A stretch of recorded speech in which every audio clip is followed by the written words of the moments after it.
Bem-vindos! Hoje faremos nossa primeira entrevista, e não um debate. Tenho a sorte de receber o jornalista Marcelo Barbosa. Ele é também psicanalista e autor do livro Favela no Divã. Com Marcelo, vamos falar da maior favela ou comunidade de São Paulo, Heliópolis. Um bairro onde vivem mais de 250 mil pessoas, em cerca de 18 mil imóveis. Mas, acima de tudo, vamos conhecer a realidade de um brasileiro que teve que lutar para chegar onde está hoje. Bom dia, boa tarde, Marcelo. Xavier, é um grande prazer participar aqui do seu programa. Me sinto muito honrado e feliz pelo convite e a confiança. Obrigado.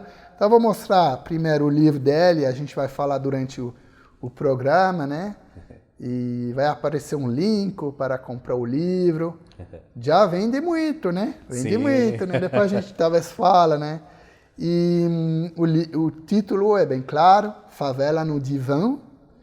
E aqui, olha aqui, temos uma foto aqui, também da comunidade.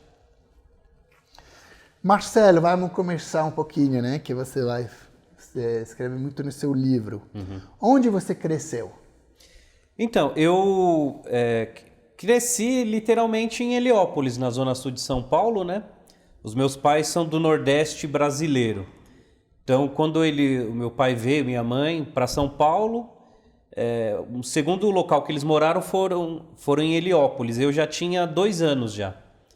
Então, até eu ter casado, né, que eu saí de Heliópolis com 28 anos, quando eu casei. Então, eu vivi 28 anos na zona sul de São Paulo, né, no bairro de Heliópolis. Entendo. Depois a gente volta mais na sua história.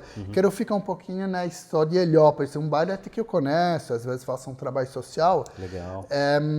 Qual a história de Heliópolis e como foi fundada, né?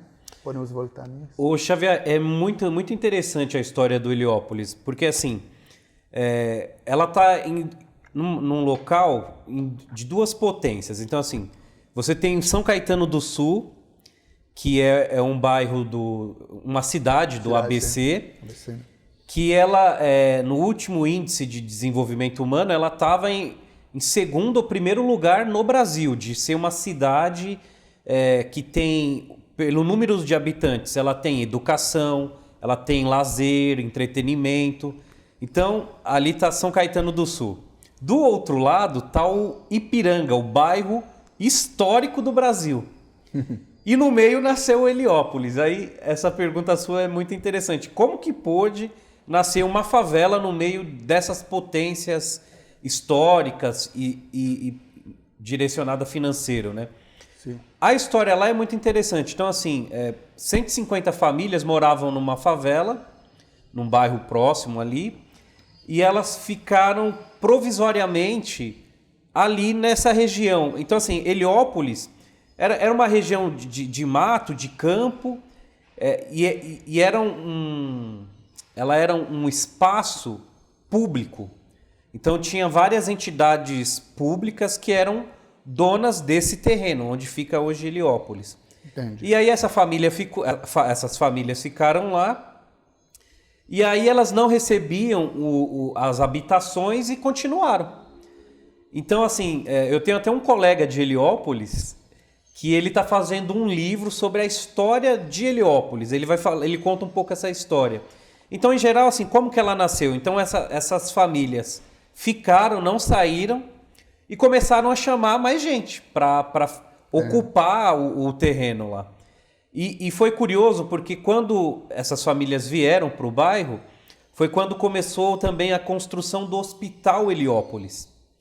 Então, as pessoas vinham para trabalhar e já se alocavam ali próximas. E aí foi crescendo o início da favela e o governo, na época, não conseguiu dar um local apropriado para essas pessoas.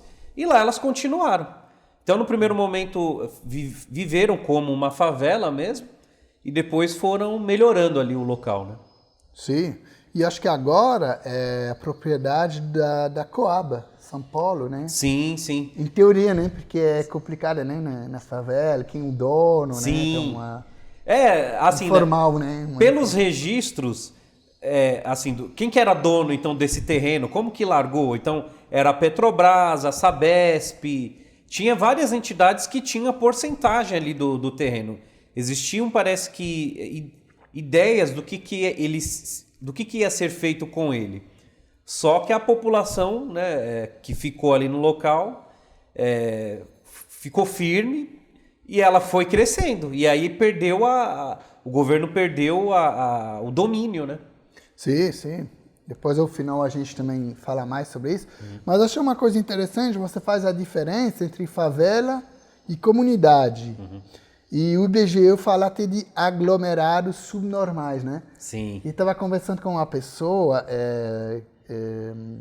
da favela, do Rio de Janeiro, e ele falou, é melhor falar de favela. Eu acho que você também concorda, né? Sim. Falar da verdade, de não comunidade que viram mais... Sim. Ninguém entende que é, né? Claro. Não, essa sua pergunta, ela é interessante, porque assim, a gente precisa definir. Então, assim, qual que é a diferença de favela e comunidade? Então, assim, o Instituto Brasileiro de Geografia e Estatística, o IBGE, ele tem essa nomenclatura, essa que você trouxe, né? Ela chama a favela de aglomerado subnormal. Sim. Aglomerados subnormais. É um termo feio, forte, quer dizer, a favela é uma doença social. Né? Um aglomerado, olha a definição. É uma mistura, uma confusão, ninguém consegue explicar. E isso é a favela. Por quê? Mas aí ela tem umas outras características. Então, por que ela é um aglomerado subnormal? Porque é um lugar que não tem saneamento básico, não tem a água e luz, deve ser, aqui a gente chama, né, tem uma expressão de gato, né, que é quando você puxa de forma irregular a água e a luz. Sim, sim. Então você não tem transporte, não tem escola, não tem educação. Então, assim, um ambiente com todas essas características é uma favela. Então, isso é a favela. O que é a comunidade? A comunidade é a favela que cresceu, mas ainda nesse aspecto irregular. Por exemplo, vamos dar um exemplo. Heliópolis. Então, assim, ela já tem tudo. Então hoje ela tem transporte, ela está bem localizada. Né? Sim. Né? Assim, você tem transporte que já te deixa ali perto do metrô. Sim. Né? Então você tem transporte, tem escola, tem educação. Então todos esses aspectos que a favela tem, o Heliópolis como bairro já tem. Então parece que essa seria a diferença. Então a comunidade é a favela que cresceu, que conquistou esses serviços, mas não perdeu o seu aspecto irregular.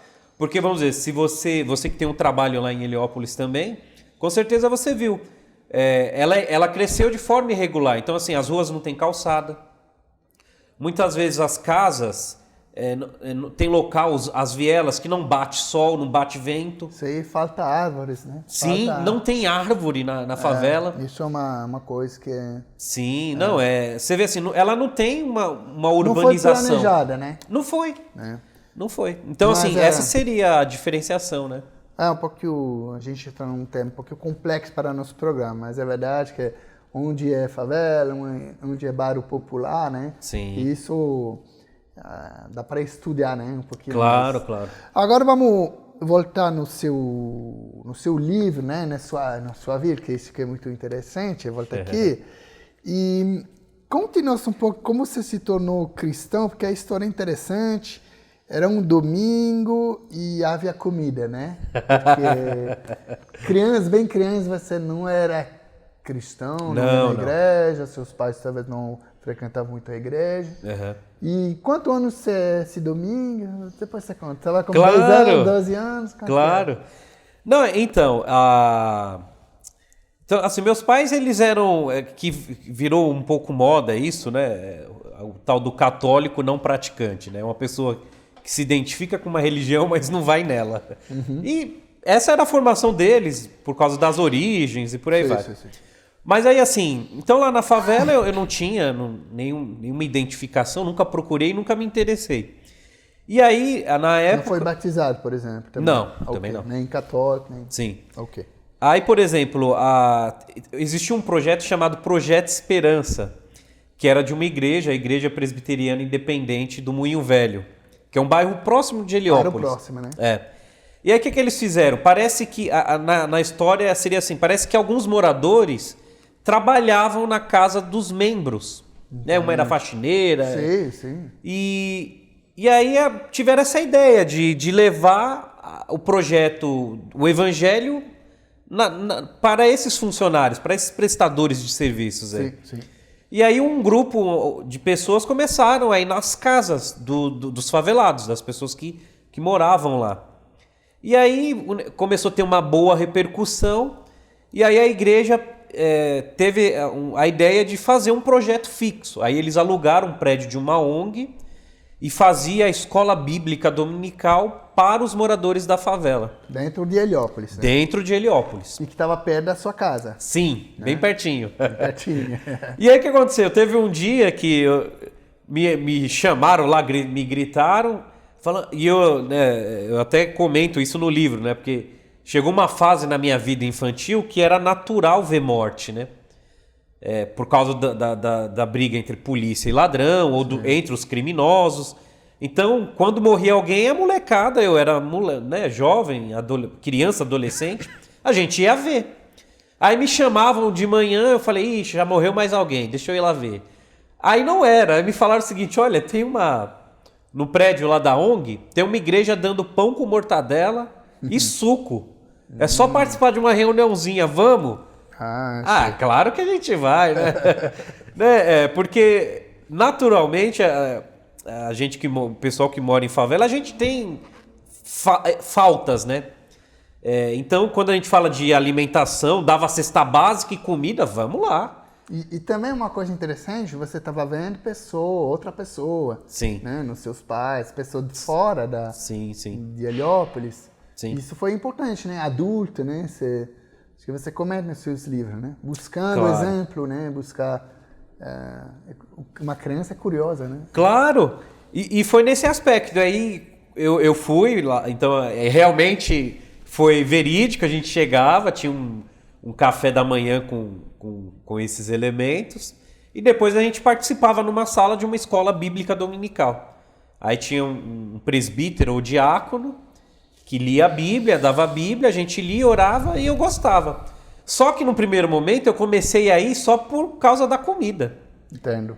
Mas aí me despertou, o negócio me despertou, assim, me chamou a atenção, a seriedade do projeto, me chamava a atenção assim, Xavier, porque era muito nítido que quem estava no projeto estava por causa da comida e da cesta básica. Entendo. Mas eles não se importavam. Era profissional, né? Era tudo bem organizado, né? Bem organizado. Aí isso me chamou a atenção e eu comecei a levar a sério. E aí foi nessa que eu me converti mais pra frente, né? Aceitei a Jesus. Você teve quantos anos, mais ou menos? Eu tinha 9, 10. Bem final da... assim... Não adolescente, Sim, logo, né? Sim. E seus pais olharam com olho bom, estava crítico, como é? Então, aí depois, vamos dizer, quando eu comecei aí, depois minha mãe também foi. Ok. Porque ela recebia a cesta básica. Entende, né? Mas aí depois ela também, minha irmã, aí depois foi toda a minha família, meus sobrinhos, né? As pessoas da rua começaram a entender que não era só alimentação física, era uma alimentação espiritual, sabe? Verdade. Aí a gente começou a entender um pouco. Bom, a gente vê que também dar bombom para crianças, dar comida, pode ser um risco, né? Porque aqui foi um projeto positivo, mas Claro. pode para entrar no crime ou até uma secta, né? Sim, então, sim. a criança ela é muito ingênua, né? Claro, claro. Bom, aqui era uma igreja presbiteriana, que é uma grande igreja global, né? Eles são... Lógico que às vezes eram, mas ele estava muito bem preparada, né? Sim. E a intenção era boa, né? Era muito claro. Falou, a gente vai dar cesta básica e comida, mas vocês têm que participar da nossa aula. Tudo Funcionou, bem. né? Funcionou. Assim, funcionou. Desculpa pela tosse.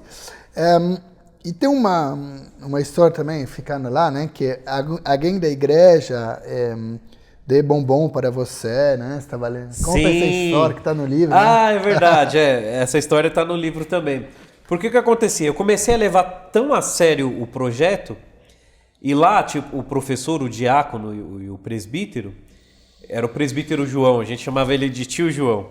Ele fazia gincana, ele falava o seguinte, Quem acertar, vocês vão ter que ler o primeiro livro da Bíblia, e quem acertar vai ganhar uma caixa de bombom.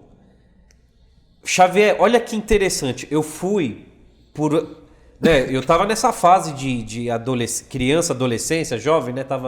Eu nunca gostei de estudar, eu fui o pior aluno da sala. Para você ter uma ideia, eu repeti a 8ª série 2 vezes.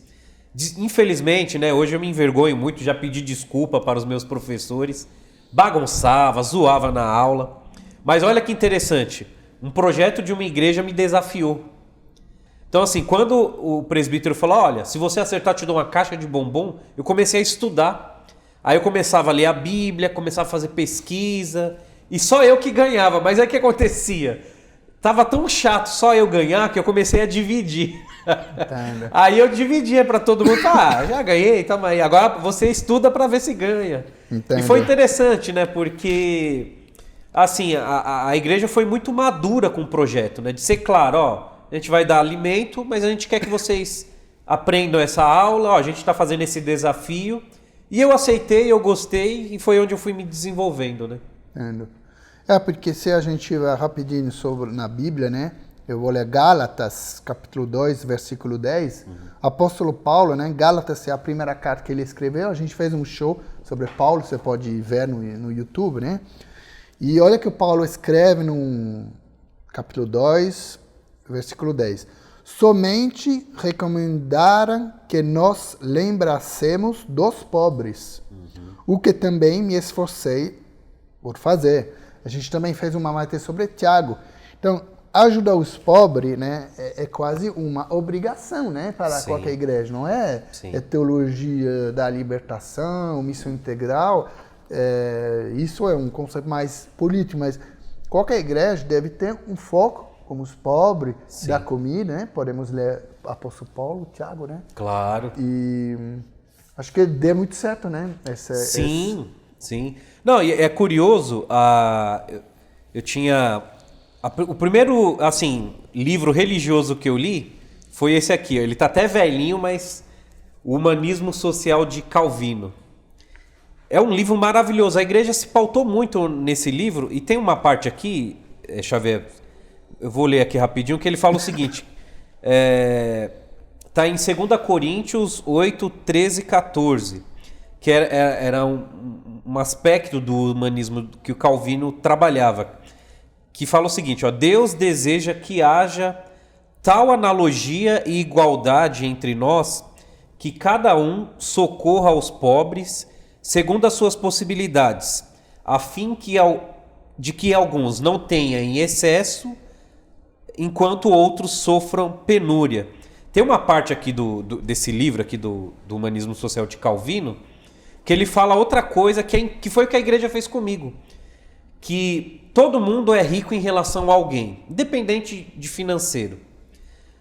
Mas ele fala o seguinte, que sempre o pobre deve ser o próximo rico. Essa mensagem é extraordinária, ela é linda, porque foi isso que a igreja fez. Então, assim, o que a igreja estava fazendo comigo? Em outras palavras, me letrando, me fazendo entender o que é literatura, o que era interpretação de texto, com a própria Bíblia. Te dá uma oportunidade, né? Oportunidade. Uma chance, né? Porque, por exemplo, na minha época de escola, eu, infelizmente, eu me comportava com as influências do ambiente que eu morei. Então, eu não aproveitei. Então foi o projeto da igreja que me ampliou essa perspectiva, né? E é o que você falou. Então, assim, quando a gente fala, a igreja tem que fazer trabalho social com o pobre, é uma obrigação nessa perspectiva, né? Acho que é bíblica, né? Nem claro. Tem a ver com...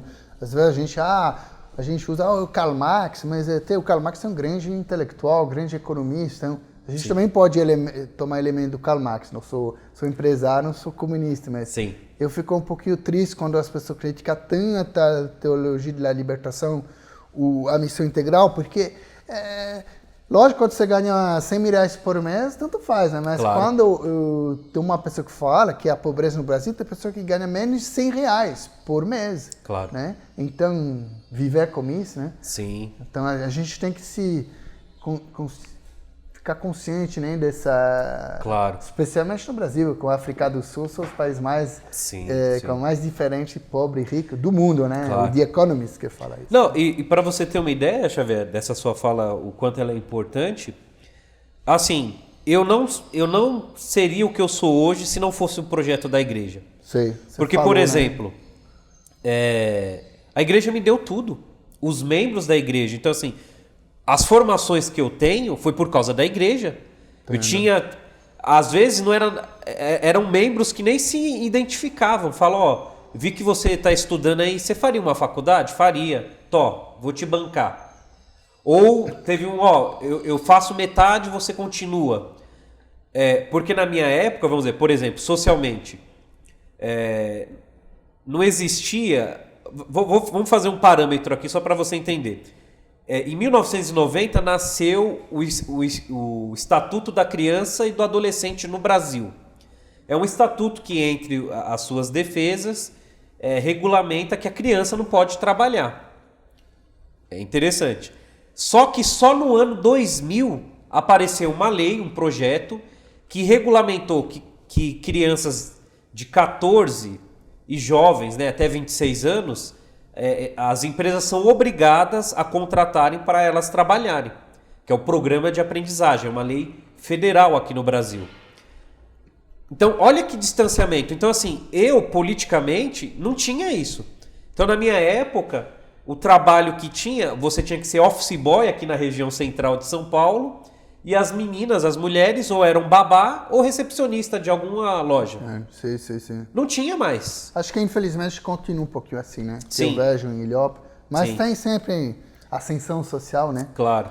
O Marcelo, a gente está lá nessa história, quando eu era criança, mas depois, felizmente, talvez infelizmente, a igreja na favela fechou, né? Essa igreja do bairro mais Sim. rico. E então você tem que ir na sede da igreja principal, né? Sim. A pé, ou de ônibus, né? Sim. Isso foi também importante, né? Porque lá você encontrou mais membros dessa Sim. igreja, né? Que te abre caminho, né? Eu acho que eu acho não, na verdade eu tenho certeza que a presença do Espírito Santo no projeto foi nessa decisão. Foi trazer a população da favela para a sede da igreja. Sim. E Xavier, essa foi uma decisão difícil, porque assim, Sim. eu soube depois, né, que teve muito membro que saiu. É isso, né? Saiu da igreja. Porque assim, é difícil. Então assim, como que você vai reunir duas classes sociais diferentes? Entende. Que uma se veste e se comporta diferente da outra. Sim. É muito difícil. Então assim... Um que viaja para Disney e outro que viaja para Não, assim, Santos, né? não tinha... ou nem isso, né? Nem isso, né? Às vezes, né? Não, Porque é verdade, assim, né? não existia Verdade, diálogo. Né? Então, quando eu fui para a igreja, eu me assustei. Né? Eu me senti assustado, porque você via assim, o estilo de roupa não era o mesmo. Sim. Né? Eu não tinha a mesma capacidade. Só que para mim foi interessante, porque eu sempre fui curioso. Então eu comecei a querer saber como que se fazia para ter isso. Entendi. Então, por exemplo, eu não chego a contar aqui no livro de forma clara, mas uma vez eu encontrei uma jovem, né? Porque a gente tinha a escola dominical, tinha um café, e eles vinham conversar. Mas isso é interessante, Xavier. Em Cristo não existia diferença. Socialmente existia. Sim. Mas em Cristo não. Então, sei lá, eu estava tomando meu café, vinha uma jovem lá, o pessoal jovem, trocando ideia, conversando. E aí, o que você faz, tal? Eu perguntei para ela, falei, eu tô fazendo faculdade na USP, Universidade de São Paulo. A menina tinha 18 anos. E isso me chamou a atenção. Eu falei, nossa, né? Ela já está estudando e eu nem estudar eu gosto. E sabe, então isso me chamou muito a atenção, porque eu comecei a pesquisar como que eles se comportavam, por que eles têm o que têm. Então, para mim, isso foi muito importante, porque... Uma inspiração. Um exemplo, né? Exato, porque eu saí da minha visão de favela. Sim. Eu pude ver de perto esse outro universo, esse outro mundo, esse mundo que a gente poderia dizer, um mundo de estudo, mundo profissional, mundo empreendedor, empresarial, mas eu vi. Uma E era uma coisa que eu não via. Uma mistura social, né? Acho que em Paris eles tentaram fazer, acho que deu problema político depois, mas pegar algum jovem do bairro mais popular, né? Sim. Quase favela, e vão uma hora de ônibus misturar com um jovem mais rico, né? Porque na Sim. França quase só tem escola pública, né? No Brasil não temos, né? Sim. Mas dentro da igreja também funciona, né? Funciona. Mas não é sem risco, né? Pelo pastor, você falou que algum membro deixar a igreja, né? Claro, claro. Mas um dia poderemos fazer um programa só sobre isso, né? Sim. A mistura social nas igrejas, Sim. que está muito ligada aqui em São Paulo, no bairro, né? Que tem um bairro mais rico, mais pobre. Difícil, né, esse assunto. Sim, é difícil. Por exemplo, hoje eu tenho 2 filhos, né? Eu tenho o Vinícius de 7 e o Arthur de 5. E às vezes eu fico me tentando imaginar, igual esses membros, por que eles saíram? Alguns eu tenho contato. E um me revelou, ele falou, olha, para mim era muito difícil eu deixar o meu filho de 5 anos com uma criança que fala palavrão. Verdade. Então, assim, eu como pai, eu quero ter o direito de mostrar para o meu filho uma estrutura, para quando ela tiver certa idade, ela possa compreender a outra. Sim. Um direito, tá certo. Verdade. Quando entra filha, os pais ficam muito mais... Então, assim, com quando medo, né? a favela, os participantes foram para a sede da igreja, houve isso. Sim. Né? Mas eu sinto que foi importante esse risco, porque foi onde eu e outros assim conseguiram frutificar, porque eram coisas que a gente não via, né? Porque acho que você falou também, não sei, no livro, outro programa, que tem uma igreja batista, né, de São Caetano do Sul, né, que Sim. também, não sei se eles continuam a fazer, mas tenta misturar um pouquinho, né? Sim. Você tem informação sobre esse trabalho?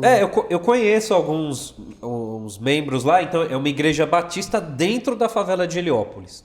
Sim. Só que a igreja lá, os membros são os moradores. Entendo. Mas olha que interessante, Xavier. Então, assim, eles têm esse relacionamento com a sede, que fica em São Caetano, né? Ah, ok, a sede. Né? Eles têm um membro vai em outra, eles fazem essa atividade e pelo que eu vi, assim, parece que existe, então, essa regularidade, né, de mundos, né? Entendi. Você leva o membro de uma igreja que é da favela para outra. Então eles têm essa troca. Mistura, né? Interessante, né? Acho que também tem aqui, a gente grava na Vila Mariana, tem a Batista do Povo, acho que eles têm a grande sede aqui, e acho que tem em Diadema, outro lugar talvez um pouquinho mais popular, né? Tá. Então talvez seja uma boa estratégia, né, pelas igrejas batistas presbiterianas, Sim. de um bairro um pouquinho mais nobre, de ter unidade em lugar mais... e depois tentar misturar, né? Claro.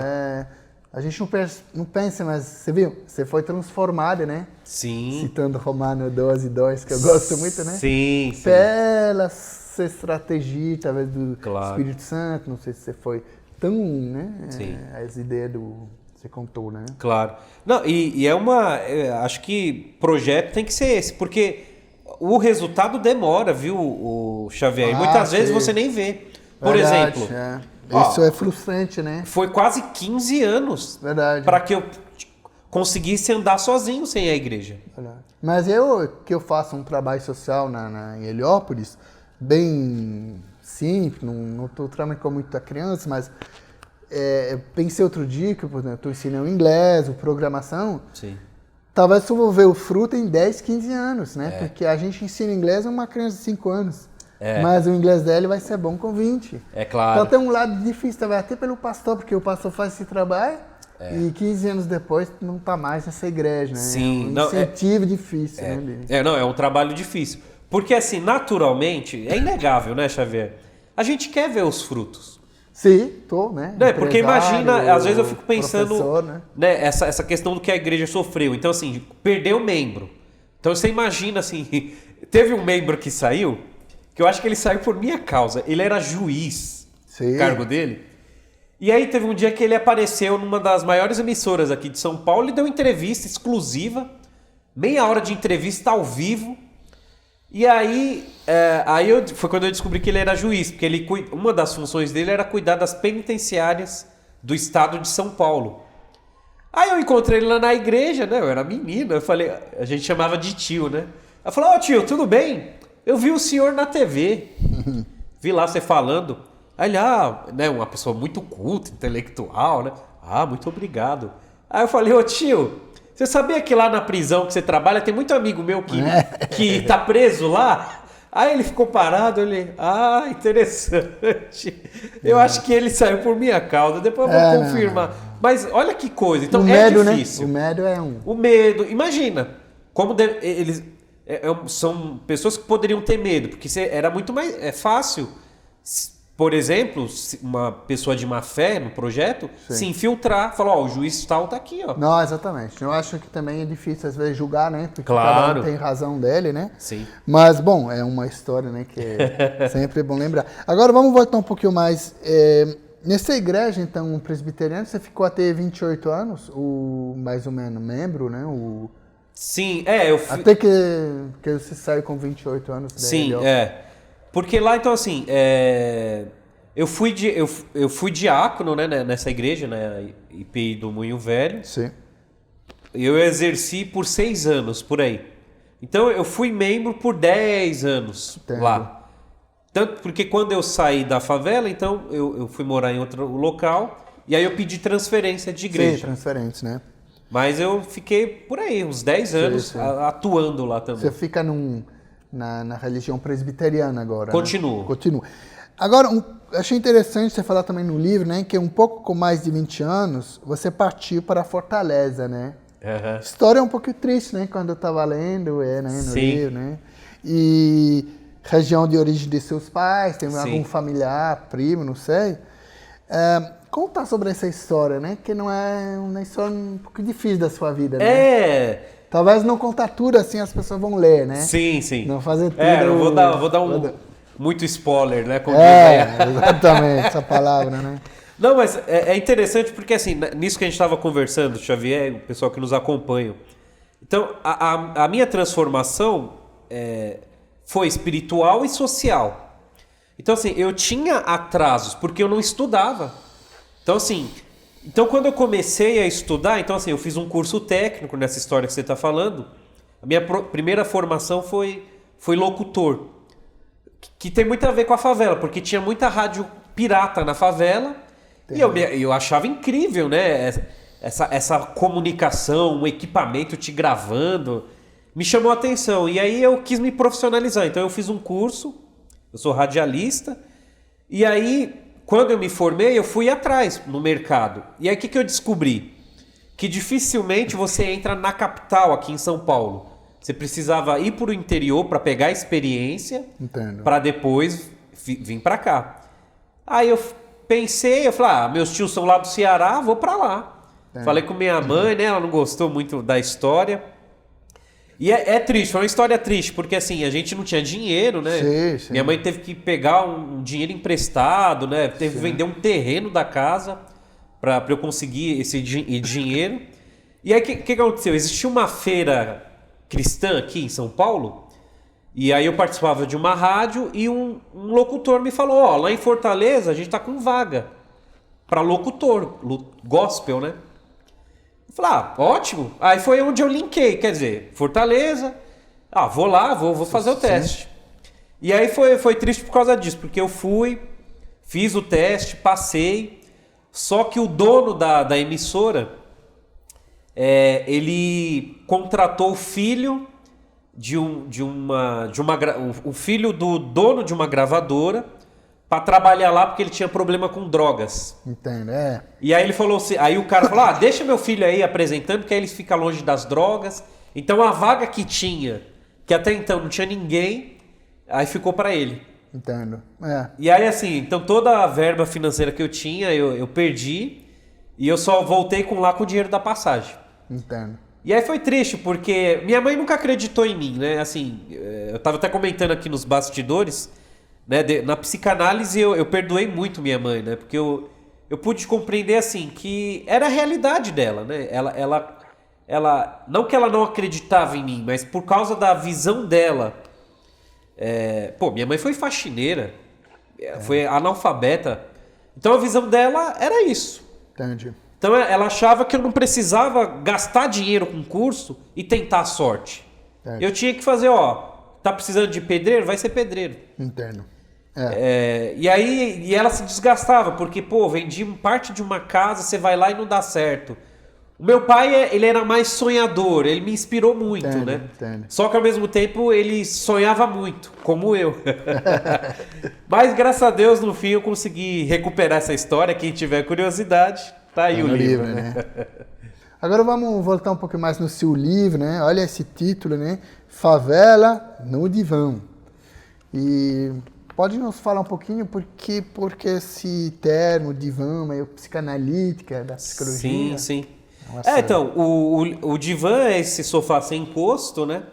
E ele é um objeto que é utilizado na terapia psicanalítica. Porque o Freud, o pai da psicanálise, né, que compreende os processos inconscientes, ele viu que era algo importante para que a pessoa que fosse falar não tivesse uma concentração das ideias. Então é exatamente isso. Então, se eu tenho um sofazinho aqui onde você deita, você olha para o teto, você está relaxado, então naturalmente você já iria se expressar, né? Na terapia psicanalítica não existe regras, você fala o que você quiser expressar e por aí vai. Então, assim, por que eu amei muito a psicanálise e coloquei a favela no divã? Porque é um tema polêmico, né? Sair, né? É um tema, e principalmente criticar a favela. Porque é isso que eu falo. É como um pouquinho criticar a sua família. Exato. Né? A gente fala na psicologia social, né? Cialdini, um grande psicólogo, ele fala que a unidade é uma coisa de influência social, né? Sim. A gente precisa ser unida, né?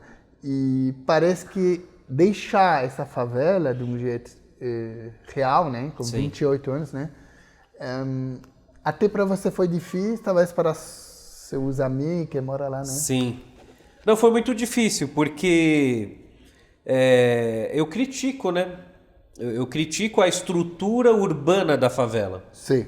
Né? Não os moradores, a estrutura. Sim. Mas é uma estrutura que influencia, ela vai influenciar o seu comportamento, as suas ações. E como que se resolve isso? Né? Aqui no livro me chamam até de radical. Como, né? A gente tem alguns eventos, algumas ações sobre favela, que às vezes eu sinto, Xavier, que romantizam o problema da favela.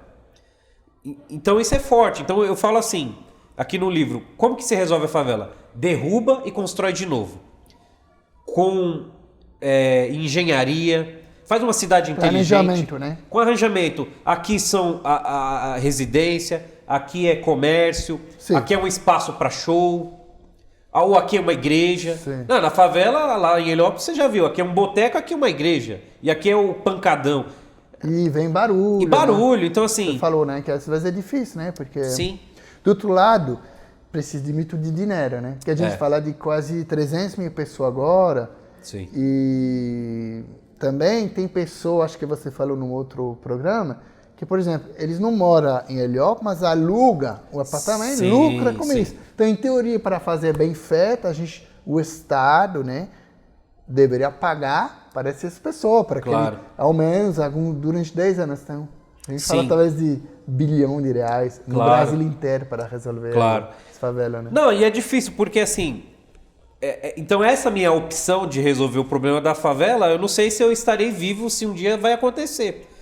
Porque essa é uma forma de você acabar com a favela. Sim. Então assim, se a gente for observar, ninguém quer isso. Não, parece até simples em pensar nisso, mas acho que, por exemplo, voltando nessa história de Paris, que eu conheço um pouco, acho que durante 80 anos atrás, antes da Segunda Guerra Mundial, tinha muitas favelas em Paris. E como a guerra, né, foi o acelerador, né? A gente não deseja uma guerra no Brasil. Mas às vezes precisa de grande mudança, né, depois de uma guerra, porque, infelizmente, no Brasil, que seja nas duas grandes cidades, Rio de Janeiro e São Paulo, Rio de Janeiro é pior, eu acho, que São Paulo. A gente fala de milhão de pessoas vivendo nas favelas, em bairros que não são planejadas. Né? Claro, não, e aí ela traz toda essa estrutura de corrupção, igual esse exemplo que você deu, né, que eu tinha comentado, assim, Porque, por exemplo, você tá lá na favela, você tá sofrendo. Aí, vamos lá, as favelas hoje em São Paulo tem quase 50 anos, deve ter mais tempo ainda. Sim. Mas hoje elas estão estruturadas. Então, assim, o morador há 50 anos atrás, ele tem um prédio na favela. Sim. Né? Então, assim, na favela você não paga imposto, você não paga... Então, olha quanta corrupção. Vamos dizer, às vezes me perguntam, se você morasse na favela, você ia fazer isso? Eu acho que naturalmente. Se eu tenho uma casa aqui e eu posso fazer uma renda passiva, eu iria fazer. E todo mundo faz isso, mas de forma irregular. E aí, vamos dizer, quem ganha é quem consegue fazer isso. É mais um jeitinho, né? O jeitinho brasileiro. Aí esse é o problema. Mas o social, a comunidade não melhora. E até para nós que, eu não sei se me identifico com batista, ou presbiteriano, né? Mas mais ou menos nessa teologia, é uma teologia certinha, né? A gente gosta de fazer as coisas bem. Sim. Ninguém é santo, né? Claro. Mas pagar impostos que a gente pode, né? Para meio Brasil. É verdade que às vezes, morando na favela, como você me explica, né? Fica mais difícil porque às vezes não tem possibilidade de até eu pagar um imposto, porque o imposto não existe, né? Claro. Então, Não, e é até complicado para mim. Uma vez um economista veio me perguntar, então você está defendendo que precisa ter um fundo, a gente tem que cobrar uma taxinha mínima dos moradores de favela para abrir um fundo? Eu falei, essa pode ser uma alternativa, mas o problema é que no Brasil ia virar corrupção. É verdade. Aí é complicado. O show a gente tenta não falar muito de política, mas a vida tem que falar um pouquinho, né? Falando de Heliópolis, a minha impressão que eu conheço um pouquinho, né? No todo, né? Algum parte, né? Talvez a Heliópolis tenha uma certa vantagem, porque é a maior, e talvez também tem Paraisópolis, né? Sim, que sim. aparece nas novelas. Mas eu tenho mais preocupação, acho que uma vez eu li na Folha de São Paulo, bairro mais pobre da Zona Norte, Zona Leste, às vezes passando por fome, Sim. porque não entra muito a ONG, não entra pessoa tipo eu, vocês, o Igreja Presbiteriana Batista, o Católico, para ajudar. São os lugares que todo mundo esquece, né? Sim. Você já também tem essa consciência, né? Tem, não, existe mesmo. Então, essa sua pergunta, esse comentário ele é muito importante, porque exatamente isso, quando se fala em favela, falam dessas referências, das grandes, mas você tem mesmo. Marketing, eu vou lá fazer um trabalho, Sim. ajudo, mas só que você falou Heliópolis, eu considero quase mais como um bairro popular, não é tão um bairro onde tem miséria, né? Sim.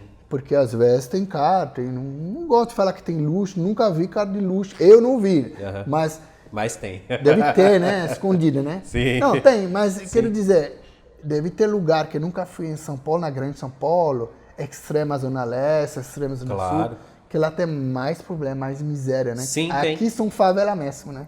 Exato, né? Que é próximo dessa do IBGE, né? Quer dizer, sim. Não tem transporte, educação, tem várias mesmo. Né?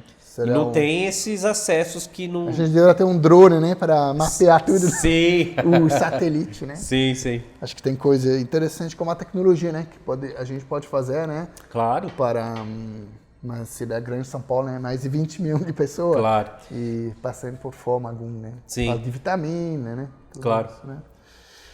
Para concluir, Marcelo, qual mensagem você gostaria de transmitir às crianças e jovens de Heliópolis, né? Você tem uma mensagem, né? O jovem Marcelo, né? Como eles, né? Como você vê esses jovens. Sim. Talvez dica para adultos que a gente pode fazer para ajudar, né? Cristão ou não cristão, né? Claro. Não, então, tanto que é um pouco a mensagem do livro, né? O livro ele é uma trilogia, né? Sim, verdade. Vai ter mais 2, né? Tem mais 2. Tem um detalhe também muito que foi uma bênção, né? A obra foi aprovada na Lei Rouanet, que é a Lei de Incentivo à Cultura, no valor de R$200 mil. E aí, o que eu vou fazer com dinheiro público? Eu vou comprar o livro e distribuir nas 179 unidades prisionais do estado de São Paulo. Por que eu pensei nisso? Eu descobri que tem uma lei chamada remissão de pena por leitura. Então, assim, o recluso, o preso, que lê um livro e faz uma resenha, ele diminui em um dia a pena dele. E eu senti no coração de fazer isso porque, assim, quem que está preso? Quem que está nas penitenciárias? Boa parte é quem era da favela. Lógico. Mas vamos lembrar, os clientes que consomem drogas são os burgueses, né? Tem como isso. as prostitutas, vem da favela, mas que são os clientes, né? A gente tem que tomar cuidado quando a gente julga, né? Claro. Mas eles fazem porque tem um mercado também, né? Tem. Mas é bom que você fala, né? Sim. De ajudar. Você fala no livro, né? Perder colega, perder... Né? Sim. Então, em geral, é isso. Quando eu fiz o livro, talvez no terceiro ele vai ficar mais claro a superação, né? Mas o que eu faço aqui é uma provocação, assim, que a gente precisa entender, como a gente também entende pela própria palavra de Deus, que nós somos... Existem forças que conduzem o nosso comportamento. Nós somos influenciados. Sim. Então, assim, pela cultura, né, pela música. Então, existe... pelos amigos, né? Pelos amigos. Na Heliópolis, nos Claro. vizinhos, né? Então, assim, a gente tá quem mora numa favela, ele tá numa estrutura que muitas vezes a gente fica cego, né? Socialmente ou espiritualmente. A pessoa, ela não vê outras possibilidades, né? Então, é isso que eu trago aqui. Assim, a favela, eu faço essa reflexão, né? De como eu fui, assim, eu poderia chamar... fui ofendido por morar na favela, né? Assim, como eu me questionava, por que eu moro num lugar feio? Né? Por que a minha origem, a minha família, os meus parentes são dessa linhagem, né? Por que todo mundo é pobre? Então, assim, a reflexão que eu faço é isso. A gente precisa parar um dia e refletir, questionar. Sim. Tentar fazer mudança. Né? Uma mudança que eu fiz não teve jeito, eu precisei sair. Então, assim, para mim ficou muito claro, se eu quisesse ir para outros patamares, eu precisava sair. Sim. Né? Então, é o que eu venho fazendo hoje. Acho que você precisa sair um pouco.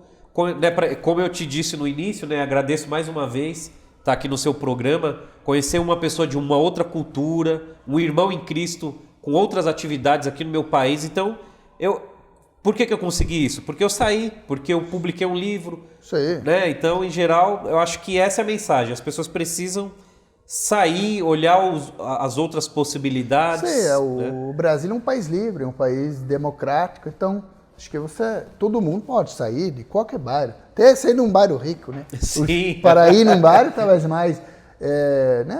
acho que essa liberdade é bom, né? De usar essa liberdade. Então, Marcelo, foi um prazer receber você hoje. Espero que todo mundo vai ler esse livro. Você pode achar lá no site, né? Tá no site, tá nos principais e-commerce. Favelanodivão.com, né? Sim. E a gente vê em breve. Tchau, tchau.